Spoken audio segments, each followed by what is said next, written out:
औज़ुबिल्लाहि मिनश्शैतानिर्रजीम बिस्मिल्लाहिर्रहमानिर्रहीम। आज हम मौजूद हैं सहाबी रसूल हज़रत सहल बिन अदी रज़ियल्लाहु ताला अन्हु अंसारी की मज़ार मुक़द्दस पर।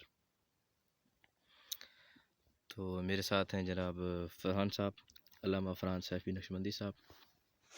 तो हज़रत सहल बिन अदी सरकार की मज़ार तीसरे पहाड़ पर वाक़ई है, मौजूद है। तो हम अभी उनसे भी ऊपर पाँचवें पहाड़ पर आए हुए हैं। ये मैं आपको सरकार की मज़ार दिखाता हूँ।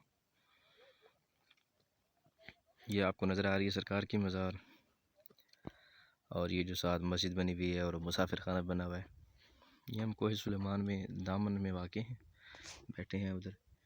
तो इधर नात की शूटिंग कर रहे हैं। तो जैसे ही वीडियो हम अभी बनाएंगे वीडियोस, तो तमाम दोस्तों ने उस वीडियो को लाइक करना है, शेयर करना है।